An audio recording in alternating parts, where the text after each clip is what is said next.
ब्रजेश मधुकर जी, राधे राधे महाराज जी, आपके चरणों में कोटि कोटि प्रणाम। महाराज जी, एक बहुत ही छोटा शब्द है ईर्ष्या। कई बार मुझे लगता है ये काम क्रोध से भी ज्यादा खतरनाक हो जाता है। कबीरदास जी ने भी कहा है, कंचन तजना सहज है, सहज तिया का नेह। तिया का ने काम, लेकिन मान बड़ाई ईर्ष्या दुर्लभ तजना ए।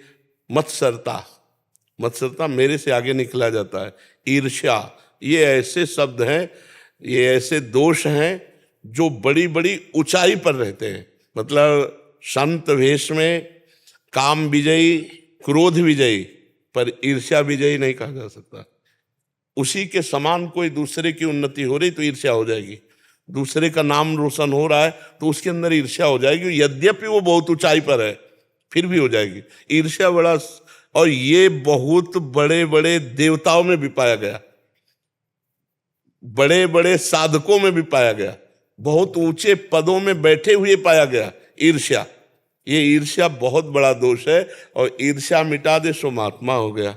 तभी का कंचन तजना सहज है, सहज तिया का नेह, पर मान बड़ाई ईर्ष्या दुर्लभ तजना है। अपने मान को, अपनी बड़ाई को, अपने हृदय में छुपी हुई ईर्ष्या को, ये त्यागना बड़ा कठिन। बहुत अच्छा है, बिल्कुल ठीक चल रहा है, लेकिन उससे के सामने जब किसी की बड़ाई हुई तो वो निकला जा रहा है ना, मत्सरति, मेरे से आगे निकला जा रहा है, बस ईर्ष्या हो जाएगी।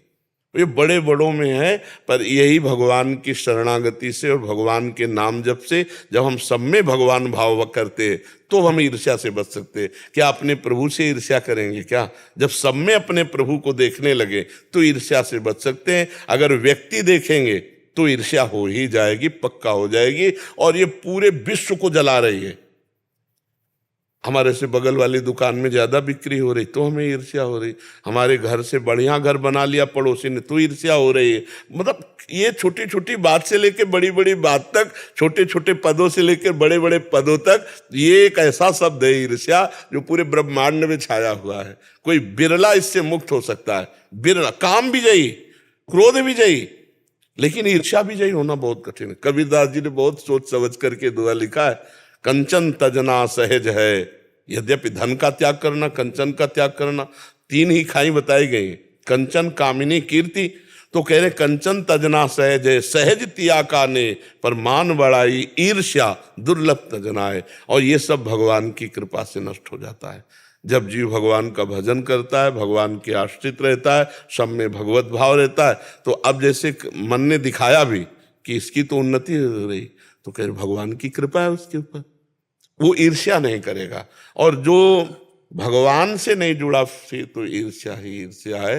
और खास करके ये मतलब जब अपने से कोई आगे बढ़ रहा हो तो उसमें ज्यादा आती है। ये नीचे वाले की तरफ नहीं आएगी, ऊपर वाले की तरफ ज्यादा आती है। नीचे वाले की तरफ तो है बुद्धि रहती है ना कि हमसे नीचा है, ऊपर की तरफ बड़ा ईर्ष्या का विचित्र रूप होता है। विकास जी लखनऊ से, महाराज जी आपके चरणों में कोटि कोटि प्रणाम। महाराज जी, मैं जानना चाहता हूं कि शरणागति क्या है? भगवान और गुरु की शरणागति में कोई भेद है क्या? भगवान अव्यक्त रूप में है और गुरुदेव व्यक्त रूप में है, पर शरणागति की पद्धति एक ही है। तनु वांग मनोभिर अमलई सोहम त्वयि वाश्रितः। शरीर से, वाणी से, मन से और स्वयं से निर्मल होने के लिए, भगवत प्राप्ति के लिए हम शरणागत होते हैं।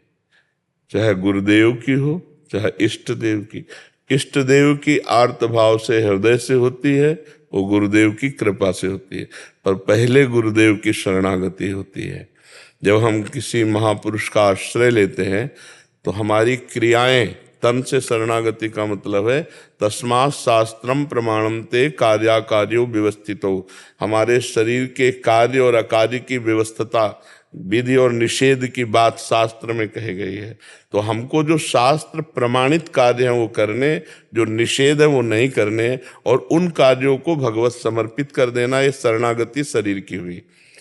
वाणी से हम कभी भी असत वार्ता दुखद वार्ता, दूसरे का अहित करने वाली अश्लील भाषण, गंदी बातें ये ना बोले। हम भगवत चर्चा, हितकर बात, पवित्र बात, सत्य बात, तो हमारी वाणी की शरणागति हो गई। मन हमारा गंदी बातें चिंतन करता है, संकल्प करता है, हम बार बार उसको रोकें और भगवान के नाम में लगावें तो हमारा मन पवित्र होने लगेगा। तो मन की शरणागति और स्वयं से अनुभव करें कि मैं भगवान का अंश हूँ, मैं भगवान का दास हूँ, मैं स्वयं को भी भगवान के चरणों में समर्पित करता हूँ। तो तन, मन, वचन और स्वयं जब शरणागत हो जाता है तो फिर भगवान जिम्मेवारी ले लेते हैं। फिर वो अंदर ज्ञान का प्रकाश, वैराग्य का प्रकाश, प्रेम का जो प्रकाश होता है, वही निर्भय, निशोक, निश्चिंत, विपरीत भावना का त्याग, संशय रहित, ये लक्षण उसमें जागृत होते हैं। हम शरणागत हैं, उसके 5 लक्षण होते हैं। निर्भय, उसे भय नहीं लगेगा। निश्चिंत, वो चिंता रहित हो जाता है। निशोक, उसे कोई शोक नहीं सता सकता। विपरीत भावना नहीं आ सकती, उसे कभी भगवान के विधान पर संशय नहीं हो सकता। ये 5 लक्षण आते हैं। तो पहले हम शरणागति होने के लिए वचन से शुरू करते हैं कि हे नाथ, मैं आपकी शरण में, और वाणी को संभालते हैं, फिर क्रियाओं को संभालते हैं, फिर मन को भगवान के चरणों में अर्पित करते हैं, फिर स्वयं हो जाता है। स्वयं से शुरू करने में मन, वाणी और शरीर ये संसार में लगे हों तो हम स्वयं को संसार में ही देखेंगे, और ये प्रभु में लगे हों तो हम स्वयं को प्रभु में देखेंगे। ऐसा तदात्म हो गया है। नहीं तो अगर स्वयं से शरणागत हो जाए तो बहुत जल्दी सब बात बन जाए। स्वयं से शरणागत हो जाए तो बहुत जल्दी ये तो सब करण है, पर हम इतना तदात्म है अंतःकरण में कि पहले ये हो तब फिर हम हो, ऐसा अनुभव में आता है। तो यहीं से शुरू करें, वचन से, फिर क्रियाओं से, फिर मन से, फिर स्वयं से भगवान की शरण हो गया तो पूर्ण हो गया। जीवन भर शरणागति ही पुष्ट करते हैं, पूर्णता तो भगवान की तरफ से होती, प्रयास अपनी तरफ से होता है।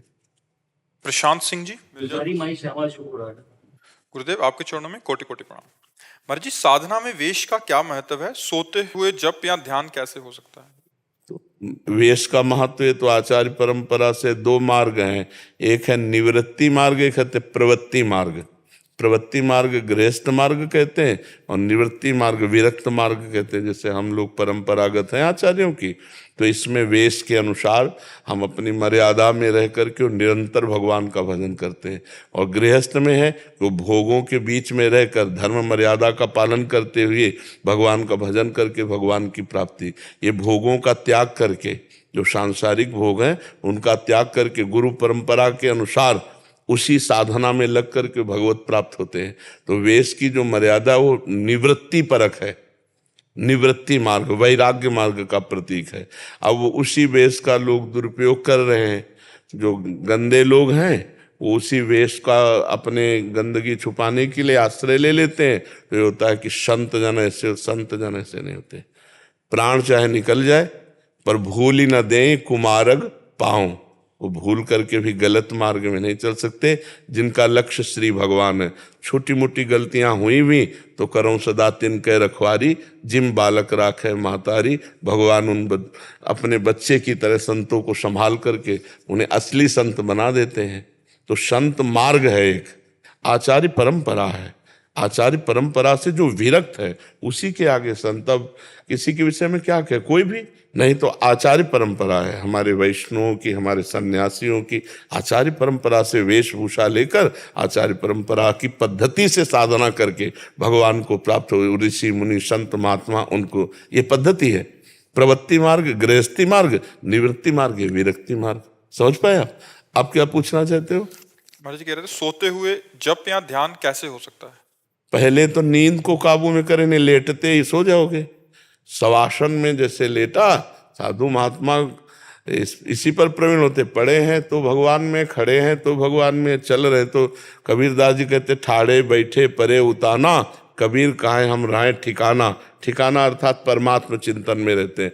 अब जैसे आप शयन के लिए गए और आप तन्मयता पूर्वक भगवान का चिंतन कर रहे हैं, पहले तमोगुण पर विजय प्राप्त करें, नहीं तो जाते ही थोड़ी देर में नींद आ जाएगी। नींद आ गई तो फिर सो गए। तो तमोगुण को कब्जे में करने के लिए पहले सतोगुण भोजन करें। सतोगुण सात्विक भोजन अब भोजन की तो बड़ी समस्या है, सात्विक भोजन मिलना बड़ा कठिन हो रहा है। नहीं, जो सात्विक चीजें उनमें गंदी चीजें मिलाई जा रही, जैसे मानो दूध है, पता नहीं दूध है कि केमिकल है कि क्या मिलाया गया है। घी है, पता नहीं चर्बी मिली है क्या मिली, कुछ भरोसा नहीं है ना। जो हमारे सतोगुणी चीजें हैं वो तो सब घोर अशुद्धता मिलाई जा रही, घोर अशुद्धता। तो सतोगुण भोजन बड़ा कठिन हो गया। अब रजोगुणी और तमोगुणी की बाढ़ है। अब लोग तमोगुणी पर भोजन रजोगुणी पसंद करते हैं, होटल का, चाट चूट का, तो इससे तो रजोगुण तमोगुण आएगा। इससे भोग विलासिता बढ़ेगी, निद्रा, आलस्य, प्रमाद, क्रोध, ये चीजें बढ़ती हैं। अगर हम सतोगुणी भोजन करें, सात्विक भोजन, और भगवान जैसा आचरण कहते हैं वैसे पवित्र आचरण रखें, तो फिर भजन में हमारा प्रवेश होने लगेगा। फिर तो चाहे बैठे हैं तो भजन कर रहे हैं, लेटे हैं तो भगवान में भजन कर रहे हैं। पर अभ्यास करो, जब लेटो तो उस समय सब बातें भूल करके नाम चलाने की कोशिश करो। राधा राधा राधा राधा राधा, राम राम, हरि हरि, जो नाम प्रिय हो, जो गुरुदेव ने दिया हो, उस नाम में। और अगर नाम का ध्यान करते हुए सो गए तो जब जगोगे तब नाम चलता मिलेगा, देख लेना। तो बीच का जो शयन हुआ, वो निद्रा समाधि स्थिति, वो भी आपका भजन माना जाएगा, वो भी आपका भजन। रात में सोते समय जरूर भजन करना चाहिए। पर जो लोग रजोगुणी तमोगुणी होते हैं, उस समय मोबाइल देखते हैं, गंदी बातें देखते हैं, गंदे विचार करते हैं, क्योंकि एकांत होता है नींद के समय। उस समय विकारों की बाहुल्यता आ जाती है, या तो विकार क्रिया करते हैं, या विकार दृश्य देखते हैं, या विकार चिंतन करते हैं। उस समय चाहिए एकांत में भगवान के चरणारविंद में चित्त को जोड़ना। कोई बिरला होगा, हजारों में कोई एक होगा जो ऐसा करे, नहीं तो उस समय तो मनोरंजन करते हैं। तो मनोरंजन बहुत घातक है, पूरी रात्रि बर्बाद हो जाएगी। अगर हम नाम जप करते हुए सो गए तो पूरी रात्रि भजन मानी जाएगी, हमारा जीवन सार्थक हो जाएगा। निद्रा समाधि स्थिति, नींद मानो समाधि में गई, क्योंकि हम जैसे राधा राधा राधा राधा, कब सो गए पता नहीं चला। तो जब जगोगे तो आप देखना राधा राधा राधा आएगा। इसका मतलब बीच में भी हमारा समय राधा में ही गया, तो वो समाधि मानी जाएगी, वो भजन माना जाएगा। कभी कभी नींद खुलता है, ऐसे ऐसा लगता है राधा राधा नाम, जो नींद खुलते ही राधा नाम निकल। हाँ, तो उसकी पहचान है कि आप सोते समय राधा नाम जप रहे थे, तभी वो नींद खुलते हुए आएगी। ये मन की एक दशा होती। जब ऑपरेशन होना था ना डायलिसिस के लिए, तो उन्होंने बताया कि अब ऑपरेशन हम करने के लिए आपको बेहोश करते हैं। तो हमने कहा रुको, हमने पद चलाया अपने आचार्य का, और पद में जिस लाइन से हम बेहोश हुए थे, तो जब हमें होश आया था तो वही लाइन चलने लगी। ये ऐसा मन का पकड़ा दो ना, तो उसका ऐसा स्वभाव है। तो ऐसे नींद के समय जैसे जो बात पकड़ा दी गई, वही जागृत के समय जब हम जगेंगे तो वो उसी में स्थिति मानी जाती है। तो हम पता नहीं जगें कि ना जगें, कौन सी आखिरी रात हो, तो हम उस रात को मृत्यु जैसा मानकर भगवान के भजन में लीन होते हुए निद्रा की गोद में गए, और जब उठे तो फिर भगवान का, जब जगे भगवान का स्मरण जरूर करें। देखो तभी भक्त कहाया जाएगा। जब देखा कि विभीषण जी तो राम नाम ते सुमिरन कीना, हृदय हरस कपि सज्जन चीना, ये सन हट करी हो पहचानी, और साधु ते होए ना कारजान। जो उठते ही राम राम बोला तो समझ गए ये भगवान के भक्त है, इन साधु से मिलने से कोई कार्य की हानि नहीं होगी। राम नाम ते सुमिरन कीना, हृदय हरसी कपि सज्जन। हनुमान जी समझ गए ये साधु है, क्योंकि उठते ही भगवान का नाम कोई सज्जन पुरुष साधु लेता है। तो सोते समय, उठते समय, भोजन पाते समय, जब भोजन सामने आवे तो भगवान को अर्पित करके दो चार भगवान के मंगलमय नाम लेकर और जय जयकार करके तब पाना चाहिए। इससे बहुत बुद्धि शुद्ध होती है, जीवन बड़ा आनंदमय होता है। विचार पॉजिटिव हो जाए ना तो हम गरीब भी हों तो आनंद पूर्वक जिएंगे, और विचार निगेटिव है ना तो करोड़ों रुपया भी हो तो भी जलते रहेंगे। हमारा दिमाग स्वस्थ होना चाहिए। अगर दिमाग स्वस्थ है तो सब स्वस्थ है, और दिमाग अस्वस्थ है तो सब कुछ होने पर बेकार है। अशांति बनी रहेगी ना, अशांत से कुता सुखम, जो अशांत है वो सुखी कहाँ है। तो सुख तो भगवान करुणा सिंधु, उनका नाम, उनका रूप, उनकी लीला, उनका धाम, उनके आश्रय, उसी में सुख है। ये भव समुद्र भगवान के तो रचा हुआ है। और भगवान से विमुख होकर कोई गंदे आचरण करके कभी सुखी हो सकता है क्या? लोगों को भ्रम है कि हम पाप कर्म करके, अधर्म करके, घूस लेकर बहुत सुखी हो जाए। कभी नहीं सुखी हो सकते, चाहे जितना एकत्रित कर लो। अधर्म से कभी सुख नहीं मिलता। अधर्म का फल है अशांत। अशांत पुरुष कभी सुखी नहीं रहता, और धर्म का फल है शांत, और शांति में ही सुख है। जिसके हृदय में शांति उसी के, और शांति उसी के हृदय में जो भगवान का भजन करता है। सियाराम दास जी, महाराज जी आपके चरणों में कोटि कोटि प्रणाम। महाराज जी, नाम अंदर चलाने का प्रयास करते हैं, चिंतन पूर्वक तो माला रखना पड़ जाता है, क्या करें महाराज जी? हाँ, जरूरी रखो, संतों ने रखा है। ये माला बाह्य साधन है, पर ये आंतरिक साधन को चलाने में बड़ा सहयोग मिलता है। पर आगे चल करके जब फिर मानसिक जाप होने लगता है, तब फिर इसमें भी रुचि खत्म हो जाती। गणना करना, उसको घुमाना है। अभी 1 महीना हो गया है हमको वृंदावन धाम। तो माला वैसे ही ब्रह्म है, तो पवित्रता पूर्वक के लिए आसन थोड़ा हमारा ऐसा नहीं है, तो हमने झोली में उसको रहने दिया। तो अभी तक उसको मैंने छुआ नहीं, और जो होना चाहिए प्रभु कृपा से ऐसा लगता है। तो हमने सोचा, शंका हो रही थी कि माला के प्रति अपराध तो नहीं बन रहा है। तो महापुरुष नाम निष्ठ आप विराजमान है। हाँ, माला का जो स्वरूप है वो श्वास की माला पे चलाने के लिए है। और जब श्वास ही नाम, नाम ही श्वासा, नाम श्वास को भेद मिटावे, रोम रोम जब रग रग बोले तब कुछ स्वाद नाम को पाए। माला से सहयोग बनता है, अधिक जप करने में प्रवृत्ति लगती है। बकाया कर का मन का डार दे, और मन का फेर। नहीं, माला फेरत जुग गया, फिरा न मन का फेर। कर का मन का डार दे, और मन का फेर। हाँ, मन की गुड़िया एक एक श्वास में हम फिट कर देते हैं। श्वास में अधिक ऊपर श्वास खींचा, अधिक से अधिक नाम जब, नीचे श्वास, श्वास पर दृष्टि, कोई भी श्वास खाली ना जाए। पर ये हम प्रारंभ में विनय करते हैं कि सब साधकों को माला लेना चाहिए, क्योंकि उससे अधिक रुचि बढ़ती है। संख्या में अपना देहाभिमानी जीव स्वभाव है ना, तो आज 10 जपा तो कल 11 जपेंगे, पर ये प्रारंभिक है। जब आगे बढ़ता है नाम जप, तो फिर गणना खत्म हो जाती है, और फिर ध्यानस्थ हुए उसी नाम में डूबे चल रहा है। गिने ठाकुर जी, अब हम जप रहे हैं। ठाकुर जी गिने, अब हम जप रहे हैं।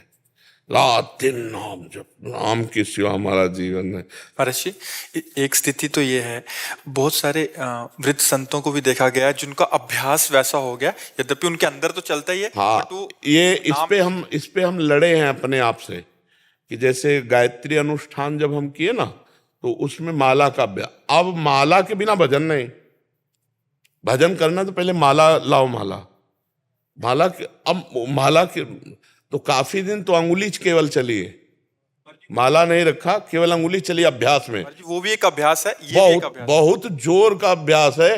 पूज्य चंद्रशेखर बाबा को अस्पताल में ले गए, तो उन्होंने कहा कि माला हटाओ। उनका माला नहीं हटेगा, तुम्हें दवा करनी करो, नहीं मत करो। चूंकि गुरुजनों के द्वारा होता है, जैसे हमारे पूज्य सदगुरुदेव भगवान, तो माला वगैरह ध्यानस्थ बस उसी मंत्र उसी नाम में, तो वही फिर आता है। जैसे हम बड़ों को देखते हैं, महापुरुष जिस मार्ग में चलते हैं वही मार्ग होता है। महाजनों गतेन सपन था, तो वैसे ही, और वैसे ही आनंद की अपने खुद अनुभूति देखो। बाहर से माला की पूर्ति होना, सुमेरु को घुमाना, प्रणाम करना, संख्या पर, अंक पर, तो ये बहिर्मुख वृत्ति आती है ना, अब इसमें छोड़ दिया। अब वो चल रहा है, निरंतर चल रहा है। सामने मंत्र नाम चल रहा है, अंदर से उसे हम पढ़ रहे हैं, कान से उसे सुन रहे हैं, पूरी तन्मयता उसी में है। अब कितने हुए, अब ये भगवान जाने। कितना जप करते हो, कुछ नहीं। पूरा जीवन भगवान को समर्पित, कोई संख्या नहीं, कोई बोल नहीं सकते कि आप कितना जप करते हैं। पर प्रारंभिक साधक का जिसका मन ना लगता हो, उसको जरूर माला से करना चाहिए। नहीं, माला से विशेष लाभ होता है। विशेष लाभ की नाम जप में रुचि बढ़ती है, संख्या में रुचि बढ़ती है। पर एक स्थिति होती है जहां आकर के ये सब राधे राधे, एक बात केवल रह जाती है, बिसरी हो ना बिसारी हो, यही दान मोहि देव। हर समय वो अखंड स्मृति में, वो गणना कौन करे, वो हर समय शौच में है तो, पवित्र है तो, किसी भी स्थिति में है, नाम नहीं छूट सकता। अब शौच में माला तो नहीं रख सकते, और अगर माला का अभ्यास है तो फिर उस समय मन माला में लगेगा, जल्दी नहा ले, माला करना है, और हमको उसी में डूबना है। शौच में ही बैठे बैठे शौच हो रहे हैं और उसी में नाम में डूबे। एकांत है, कोई बोलने वाला तो है नहीं, अपना सिटकिली लगी, खूब आराम से नाम जप करते हुए शौच स्नान सब पूरे में हर समय नाम जप। अपवित्र पवित्रो वा सर्वावस्थांगतो पिवह यह स्मरेत पुंडरीकाक्षम सवायाभ्यंतर शुचि। वो बाह्य अभ्यंतर से पवित्र हो जाता है जो भगवान का नाम जप करता है, अधिक से अधिक नाम जप करे। कुछ दिन जैसे माला से हम जपते थे तो अंगुली का अभ्यास था, तो हम ऐसे अंगुली चलाते थे ऐसे, फिर धीरे धीरे शांत एकदम, कोई बाहर क्रिया नहीं, कोई हलचल नहीं, अंदर से चल रहा है। और जैसे बने तैसे, माला से, काउंटर से, बिना माला से, जैसे बने, ईमानदारी से भगवान के भजन में मन लगना चाहिए। अब ऐसे नहीं कि प्रपंच अंदर चिंतन कर रहे हो, माला भी नहीं लिए तो गए नहीं, ज्यादा सिद्ध बनने की कोशिश करी और भजन चल नहीं रहा तो माला से भी गए और अंदर भजन नहीं चल रहा। इसलिए अपनी ईमानदारी से स्थिति देखनी चाहिए। यदि हमारा मन भजन में लगा है तो माला का मतलब है भजन, और अगर भजन में चूक हो रही तो तुरंत माला पकड़ो और मन को भजन में लगाओ। खास बात भजन। अभी हम जब यहाँ आए हैं तो हम मौन खोले यहाँ पे वृंदावन धाम में, तो हमें लगता है कि भगवान की कृपा से वो जो मौन की अवधि में अभ्यास रहा होगा, उसी अभ्यास बस चल रहा हमारे किसी। हाँ बिल्कुल ठीक बात। तो हमने फिर माला को जैसे मतलब एक विक्षिप्तता सा मतलब अनुभव। हाँ वो बात होता है, ऐसा होता है, पर वो एक तार चलाओ और कभी ऐसी भावना मत करो कि माला से जपना करने पर अपराध लगेगा, ऐसा नहीं। जी जी जी महाराज जी, बड़ी कृपा आपकी रही। आपके एकांत में एक संशय हो गया मुझे। हाँ बच्चा। जब गुरुजी ने, मैंने 8 वर्ष का था तब मुझे नाम दीक्षा दी थी, 15 वर्ष का हुआ तब गुरुजी परम धाम चले गए। तो मैं, आपने कहा था गुरु प्रगट में होना चाहिए जो हमको प्यार करे डांटे, पर गुरुजी तो नहीं है, उनका नाम है मेरे पास, उनकी दया है, मेरा मार्गदर्शन। तो जितने संत हैं सबे संत गुरुदेव हैं, व्यास हैं अपरतीत। तो 2 प्रकार के गुरु होते, एक होते दीक्षा गुरु और एक होते शिक्षा गुरु। तो दीक्षा गुरु तो वही है, जहां शिक्षा मिले, जिस संत से मिले बस उसी के चरणों का आश्रय लेते रहे हम। मान लो हम जहां सुना, हमें अच्छी बात लगी, पकड़ ली बात, ये गुरुदेव की बात है। फिर वहां सुना, वहां भगवान की बात मिली, पकड़ ली, गुरुदेव की बात है। 24 गुरु बनाए दत्तात्रेय जी ने, शिक्षा गुरु, शिक्षा ली ना 24 जगह से। तो हमें जब तक भगवत तत्व का पूर्ण ज्ञान ना हो जाए तब तक हमें संत महापुरुषों का सत्संग सुन करके वो अपने गुरुदेव के रूप में मानकर स्वीकार करते रहना चाहिए। मंत्र दीक्षा गुरु जी ने नाम दिया है वही रखना चाहिए, वही चलाते चलना है। गुरु के वचनों पर इतना विश्वास हो कि अगर वो कह दे कि ये जपो इससे काम हो जाएगा, विश्वास कर, मंत्र मूलम गुरु वाक्यम मोक्ष मूलम गुरु कृपा, उसी से काम हो जाएगा। जो तुम्हें गुरुदेव ने नाम दिया वो जपो और सत्संग सुन करके उसको अपने जीवन में धारण करो। मुन्नी देवी त्यागी जी धौलपुर से। राधे राधे राधे राधे। राधा वल्लभ श्री हरिवंश। गुरुदेव भगवान, क्या जीवात्मा का पुनर्जन्म होता है? यदि जीवात्मा का पुनर्जन्म हो जाता है तो पिंडदान, श्राद्ध, पक्ष के भोज तथा अन्य कर्मकांड उस तक कैसे पहुंचते हैं? उससे उनका कल्याण कैसे? सरकारी बैंक है, सरकारी बैंक, जैसे उसका जन्म हो गया, पशु पक्षी जहां भी जन्म होगा उसका पुण्य जा करके उसको उसकी उन्नति करेगा, उसको लाभ मिलेगा।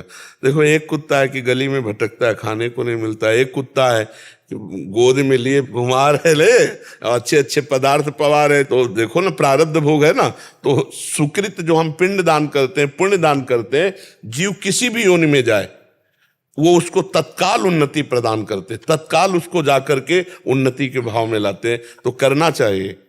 और ये सब भागवतिक है। जैसे हम पिंड दान करते हैं तो प्रधान पितृ अर्यमा, ये भगवान की विभूति है, उनको प्राप्त होते हैं, वो सीधे भगवान के पास। और जैसे सरकारी बैंक में ही पैसा होगा तो आप ट्रांसफर कर सकते हो, आप ऐसे नहीं ट्रांसफर कर सकते किसी को, अपने पास से ऐसे नहीं ट्रांसफर कर सकते। अगर आपको अमेरिका रुपया भेजना है तो पहले भारत सरकार की बैंक में जाए और फिर वो विधान से जाएगा, सरकारी विधान। ऐसे ही पहले हर पुण्य भगवान को के पास जाता है और भगवान फिर जो जहाँ जी होता है वो सर्वज्ञ है, वो वहाँ उसको भेजते हैं, उसकी उन्नति होती है।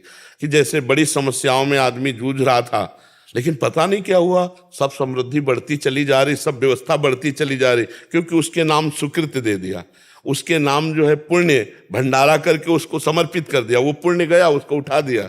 वो जो जीव है चाहे जिस योनि में गया हो उसको प्राप्त हो जाता है। पर जो जितने सुकृत हैं, जितने अनुष्ठान हैं, वो सही ढंग से हो और भगवान को अर्पित किए जाएं, तब भगवान की द्वारा वो विधान बनेगा और उस जीवात्मा को, डायरेक्ट जीवात्मा को नहीं मिल सकता, डायरेक्ट ऐसे नहीं, वो भगवान के द्वारा बनेगा और सरकारी विधान के द्वारा बनेगा। समझ में आ रहा है? ये कोई भी क्रिया व्यर्थ नहीं जाती, कोई भी क्रिया व्यर्थ नहीं।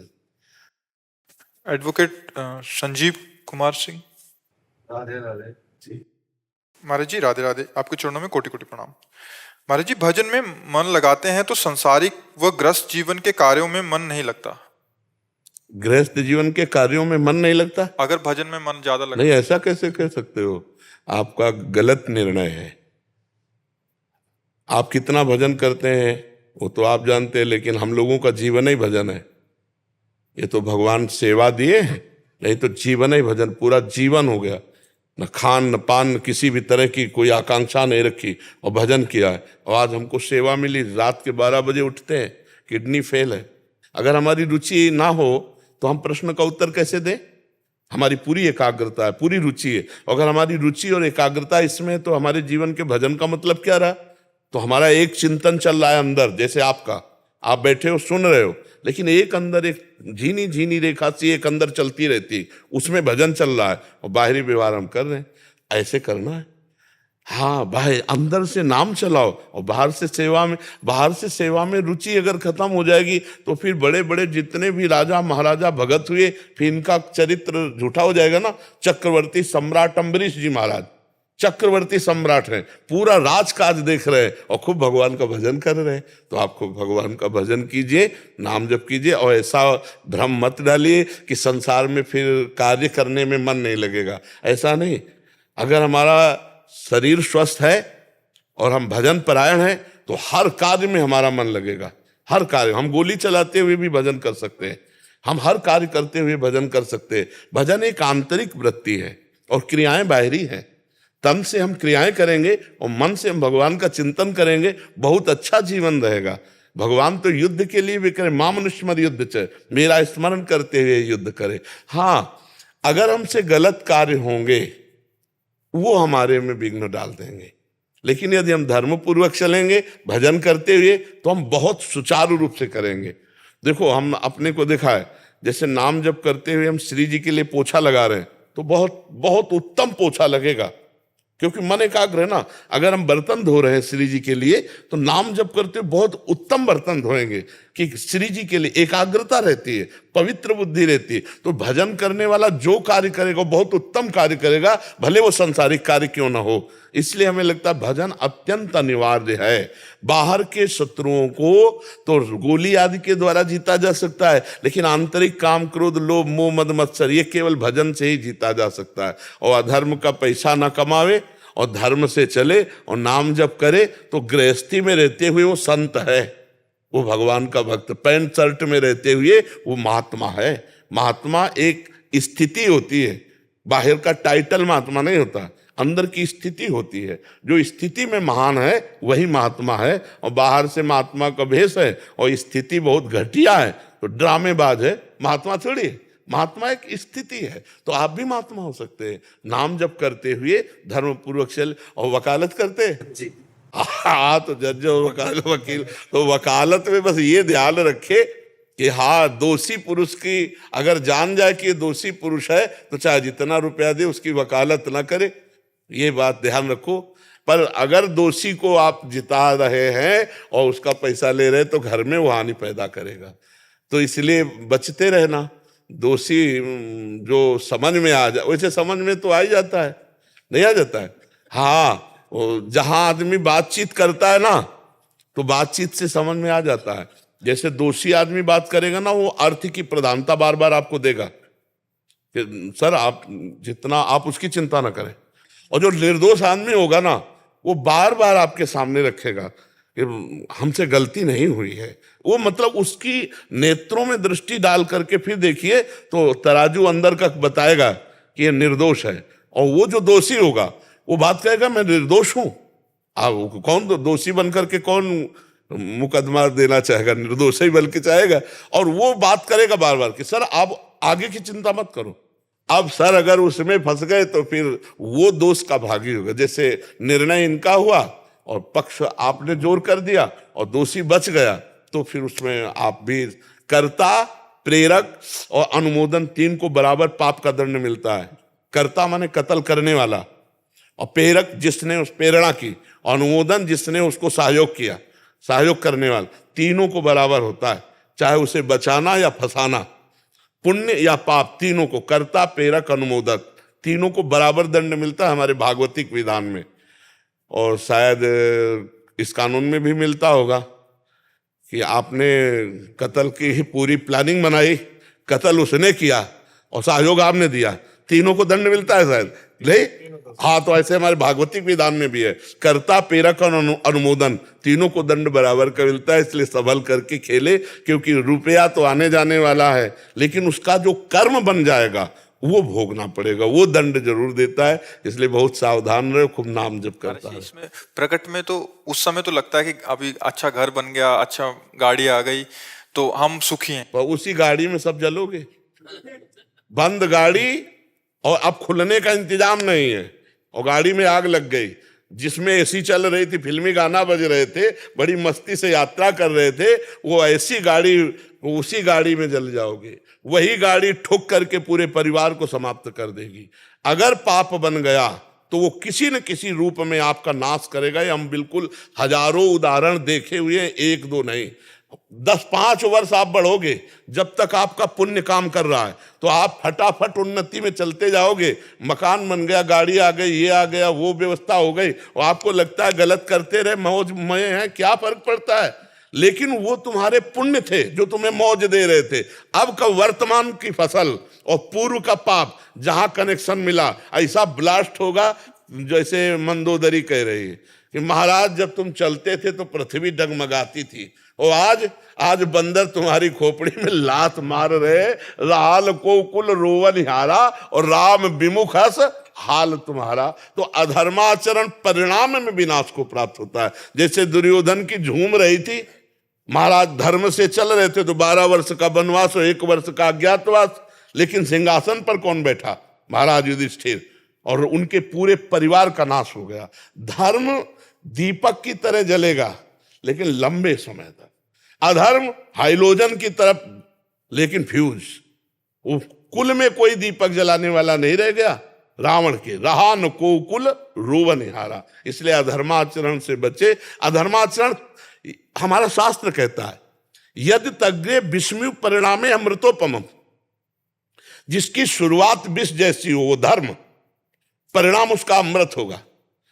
और यदि तग्रे अमृतोपमम, अमृतोपमम, तो परिणामे विस्मय, उसका परिणाम विष होगा।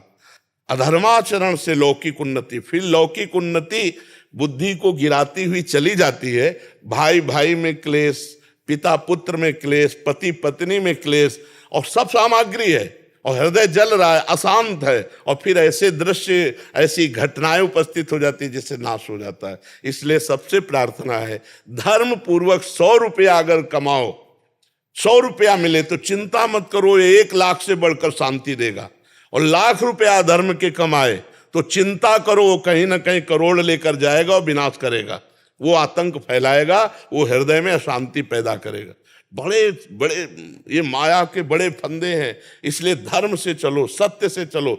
कल का किया हुआ कर्म आज चैन से नहीं, और अगर आज का किया हुआ भी कर्म बिगड़ गया तो कल की भी चैन चली गई। इसलिए कल जो हमसे हो चुका है उसको हम आज संभाल सकते हैं भगवान का नाम जप करके, और आज हमारा कोई कर्म न गड़बड़ होने पावे, जिससे हमारा परिवार सुखी रहे और हम यहाँ भी सुखी रहे और परलोक में भी सुखी रहे। महेंद्र मिश्र जी बिहार से। गुरुदेव आपके चरणों में कोटि कोटि प्रणाम। श्रीमान, मैं जिला न्यायालय में जज के पद पर पदस्थापित हूँ। रोज सुबह भगवान की पूजा के समय ईश्वर से प्रार्थना करता हूँ कि प्रभु आज मुझसे या मेरे किसी आदेश से किसी के साथ कोई अन्याय ना हो, परंतु न्यायिक प्रक्रिया के कारण कभी कभी कुछ दोषी दोष मुक्त हो जाते हैं जिनके विरुद्ध पर्याप्त साक्ष्य नहीं होते, तथा ये प्रतीत होता है कि वो दोषी हैं परंतु साक्ष्य की कमी के वजह उसमें आपका दोष नहीं है। जो वकील आपके सामने पेश करते हैं उसी के अनुसार आपका न्याय बनता है, तो उसमें फिर दोषी वकील होते हैं, क्योंकि उन्हीं के साक्ष्य के अनुसार हो सकता है निर्दोष को दंड देना पड़े और दोषी को मुक्त करना पड़े। यद्यपि वकील का बहुत बड़ा इसमें रोल है। अगर वो पैसा गलत ले करके और दोषी को ऐसे साक्ष्य देते जिससे मुक्त करना पड़ता है और निर्दोष को दंड देना पड़ता है, उसके आगे आप कर नहीं सकते, क्योंकि साक्ष्य है।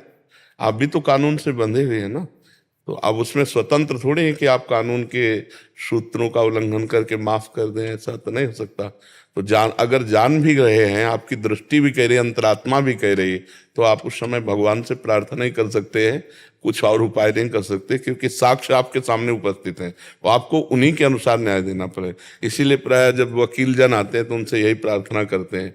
कई ऐसे वकील जो धर्मात्मा स्वभाव के हैं और कहते हैं हमसे त्रुटि हो गई है, तो हम कहते हैं भले अर्थ अपनी तरफ से लगाना पड़े, आप अर्थ ना लेना और किसी निर्दोष को बचा लेना, तो जो तुमसे त्रुटि हो गई भगवान क्षमा कर देंगे। और इसमें आप ऐसे रहिएगा भगवान की शरण में। जब न्यायाधीश के पद पर वहाँ बैठे तो पहले भगवान को प्रणाम करें कि हे भगवान, सच्चे न्यायाधीश तो आप ही हो, जो आप सब कुछ जानते हो। आप हमें वही प्रेरित करना जिससे हमारे द्वारा कोई अपराध न बने, किसी को कष्ट न पहुंचे। और फिर साक्ष्य जो हैं उनके अनुसार न्याय आपका करना बनता है। फिर वो जो अगर ऐसा कुछ हुआ भी है तो वो भोगेंगे जो आपको साक्ष्य प्रस्तुत कर रहे हैं। आप तो उनके अनुसार न्याय कर रहे हैं, और भगवान को साथ रखना हृदय से, तो बच जाओगे। और अगर कभी ऐसा संयोग मिले कि प्रलोभन या भय से आपको अपना सत्य न्याय बदलना पड़े, तो चाहे इस्तीफा देना पड़े लेकिन अधर्म आचरण न करे, तो जीवन सुख और शांति में बना रहेगा। क्योंकि धर्म पूर्वक चलने वाले में एक बल होता है, और अधर्म चलने वाला अशांति, चिंता, उद्वेग, इनसे उसका भरपूर जीवन हो जाएगा। आप 5,000 रुपये अगर अपने धर्म से कमाए हुए परिवार में लगाओगे ना, तो बहुत सुख शांति, बहुत आनंद रहेगा। और 50 लाख रुपए की वस्तु ले जाओगे ना, वो आपके हृदय में अशांति पैदा करने वाले वहाँ नाटक शुरू हो जाएंगे, और इतने अशांत हो जाएंगे कि रुपये रुपया रह जाएगा और शांति नहीं रह जाएगी। जो बल्ब अपनी सीमा से ज्यादा प्रकाश देने लगे तो भय का कारण है कि वो बहुत जल्दी फ्यूज होने वाला है। तो ये जो लोग अधर्माचरण से बढ़ते हैं ना, तो ये ऐसा समझ लो कि उनकी अंतिम इच्छा पूर्ति हो रही, अब वो जा रहे हैं पतन की तरफ जा रहे हैं। और धर्म पूर्वक चलोगे, भला माना आपकी साइकिल से चलोगे, 4 लोग आपका उपहास करेंगे, लेकिन आप अंदर से बहुत मजबूत और शांत, और आपका परिवार बहुत अच्छा होगा। और जो अधर्माचरण है वो ठीक नहीं है। तो कभी भी भय और प्रलोभन में, दबाव में ना आए, ना रुपये के दबाव में, ना किसी के भय के दबाव में। तो भगवान आपके साथ है, और निर्णायक सच्चे तो भगवान ही है, और जिसके साथ में भगवान, उसका बाल बांका भी कोई नहीं कर सकता। हाँ बिल्कुल, हमारा कर्म ही हमको दुख दे सकता है, दूसरा कोई पैदा नहीं हुआ कि हमें दुख दे सके। हमारा कर्म ही, भीष्म जी बाल ब्रह्मचारी महात्मा, लेकिन कोई पीछे का कर्म बिगड़ा तो 6 महीना बाण की सैया पर रहे ना। कर्म भोगना ही पड़ता, अवश्य में भोक्तव्यम कृतम कर्म शुभाशुभम। डरता रहे कि कोई अशुभ कर्म न बने, पाप कर्म न बने जो हमको आगे दंड दे। इसलिए भगवान को साथ रखे तो वो बुद्धि शुद्ध रखेंगे। नाम जप करना, भगवान को साथ रखना है।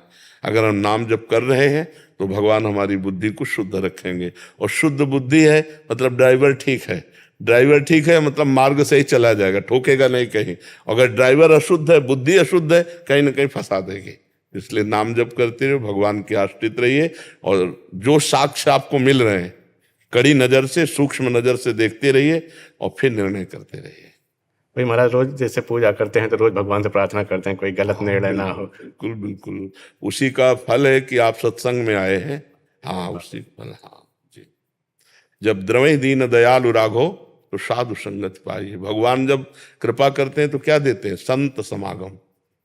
उमा संत समागम सम न लाभ कछु आन, भगवान शंकर कह रहे संत अगर मिल गए तो इससे बड़ा कोई लाभ नहीं है।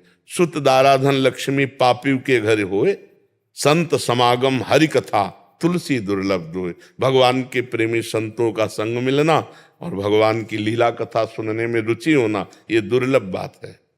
अमन जी। राधे राधे। राधे राधे महाराज जी। महाराज जी, मैं पेशे से एक पत्रकार हूँ। हमें सुबह से शाम सच झूठ जैसी घटनाओं से सामना होता है, जिसमें सच या झूठ वाली जैसी घटनाएं होती हैं। झूठ ना, देखो पत्रकारिता प्रकाशित करने के लिए हमें तो लगता है समाज का बहुत बड़ा योगदान है पत्रकारों को, कि हर सूचना को, बड़ी से बड़ी छोटी से छोटी बातों की जानकारी पूरे भारत में या पूरे विश्व की जानकारी भी आती है, विश्व की भी जानकारी होती है कहाँ क्या हो रहा है कैसा। लेकिन झूठ तो मुझे लगता है कि अगर पत्रकारिता में झूठ हटा दिया जाए तो बहुत बढ़िया बात है। क्या झूठ से क्या मतलब उससे प्राप्त हो सकता है? और झूठ से क्लेश ही होता है, और अगर आपको पैसा भी झूठ से मिलेगा तो वो भी आपको क्लेश ही प्रदान करेगा। असत्य तो नहीं होना चाहिए, किसी भी डिपार्टमेंट में असत्य तो नहीं होना चाहिए। जो घटना है, आपसे डरेंगे लोग, आपका विरोध करेंगे लोग। जब आप सत्य पे चलोगे ना तो आपसे डरेंगे लोग और आपका विरोध करेंगे, पर आपका कुछ बिगाड़ नहीं सकते। लेकिन सत्य ही लिखा जाए, जो सत्य घटना है, जो सत्य विषय है, उसी को लिखा जाए, तब तो माना जाएगा कि आप हमारे भारत को सूचना दे रहे हैं। और अगर कुछ का कुछ पैसे के दम से बदल करके लिखा जाए तो मुझे लगता है ये पत्रकारिता दोषयुक्त है, और ये तुम्हारे को अशांत कर देगी, चाहे जो कोई हो। क्यों भाई? वही लिख रहे हैं कि आगे हमें फिर घर आके संतुष्टि नहीं होती। अच्छे हृदय के हो, काफी निर्दोष लोग भी हमारी घटना से आहत हो जाते हैं। हाँ बिल्कुल बिल्कुल, और वो आहतपना भोगना पड़ेगा। जैसे कोई पवित्र चरित्र का है, कोई पवित्र चरित्र का है, अब वो किसी से खड़े होकर किसी लड़की से बात कर रहा है, आपने फोटो खींची और लिख दिया कि देखो ये कितना चरित्रहीन है। अब वो अपनी सफाई पेश नहीं कर पा रहा, लेकिन उसका हृदय जल रहा है। हृदय की आग तुमको ऐसी जगह गिराएगी जहां गिरने की कोई संभावना नहीं थी। बहुत बड़ी बात होती है, आपके एक लेखनी से एक इज्जतदार आदमी 2 मिनट में पूरे भारत में बेइज्जती को प्राप्त हो जाएगा। 2 मिनट में, ये घटना है, होती रहती है। आप अगर अपने केवल पैसे को उद्देश्य करके किसी के लिए आप ऐसे, और कुछ नहीं बोला, वो सफाई भी पेश नहीं की, चुप हो गया, लेकिन जगत का मालिक देख रहा, तुम्हें ऐसी जगह गिराएगा जहां तुम चुप नहीं रह पाओगे। ये बात तो समझनी चाहिए। आपकी एक छोटी सी कलम की गलती एक इज्जतदार आदमी की पूरी भारत में बेइज्जती हो सकती है, और आपकी छोटी सी बात बहुतों को संभाल सकती है। छोटी सी बात बहुतों के हृदय में दुख पैदा कर सकती है। तो हमें लगता है झूठ तो नहीं होना चाहिए, बिल्कुल झूठ नहीं होना चाहिए। सत्य वस्तु में माना कि थोड़ा कम समय में प्रकाश नहीं होता, थोड़ा लंबा समय लगेगा लेकिन प्रकाश होगा। असत्य समय में माना कि तुम थोड़ा जल्दी धनी बन जाओगे, लेकिन वो तुम्हारी हानि भी करेगा, तुम्हारे को पतन के मार्ग में भी ले जाएगा। लाखों लोग तो पढ़ लिए, 5 मिनट में विस्मृत भी हो गए। कोई भागवत गीता नहीं याद रखता तो तुम्हारे पेपर को कौन याद रखेगा? लेकिन आपका कर्म जो बन गया वो आपको भोगना पड़ेगा, क्योंकि अवश्य में भोक्तव्यम कृतम कर्म शुभाशुभम। इसलिए बहुत पवित्र हृदय है जो आपको बाद में पश्चाताप होता है। अच्छा, आप एक कर्मचारी हैं, कोई पूरे डिपार्टमेंट के अधिकारी तो है नहीं कि आपके द्वारा बदला जाएगा। तो आप जहां तक हो सकता है वहां तक सत्य को पेश कीजिए, इसके बाद भगवान के ऊपर छोड़ दीजिए, क्योंकि ये तो पूरे अधिकार जिनके हाथ में, वही अगर वो बोले ये लिखो, ये ऐसा करो, वो ऐसा करो, आपने जो दिया वो सही होना चाहिए। वो क्या लिखते हैं फिर उनके ऊपर, वो भगवान जाने। आपके द्वारा गलत नहीं होना चाहिए। किसी भी सीन को 1 मिनट में सही कर सकते हो, और किसी भी सीन को 1 मिनट में बिल्कुल गलत कर सकते हो, बिल्कुल गलत कर सकते हो। मतलब उसका स्वरूप ही बदल जाएगा। सोच भी नहीं है कि यार आदमी ऐसा भी सोच सकता है कि मतलब बिल्कुल 100% वो बात नहीं है, और उसको 100% सही करके भेज दिया गया। और वो इसीलिए किए कि हमारी ये बात पहुंच जाए, या तो अंदर की ईर्ष्या और साथ में लगी रही उनकी बेइज्जती कराने के लिए, या रुपया साथ में लगा रहा दो। लेकिन जब उनके हृदय में चोट पहुंचा जिनके लिए कहा, अब वो तो चुप रहे, लेकिन आप समझ लो कनेक्शन सबका भगवान से होता है।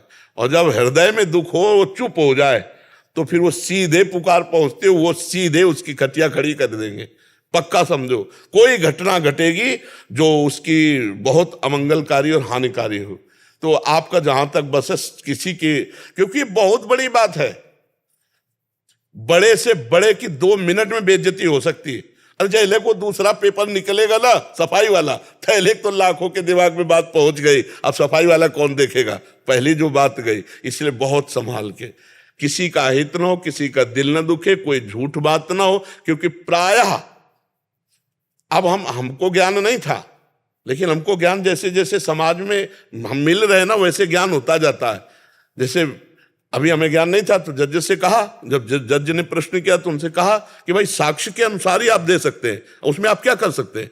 तब इनसे पूछा कि उसके बाद भी कुछ हो सकता है क्या, अगर जज के समझ में आ रहा है कि आदमी ये गलत है और हम इसको सही साक्ष्य मिलने के कारण इसको छोड़ रहे हैं, तो क्या वो कुछ कर सकता है क्या।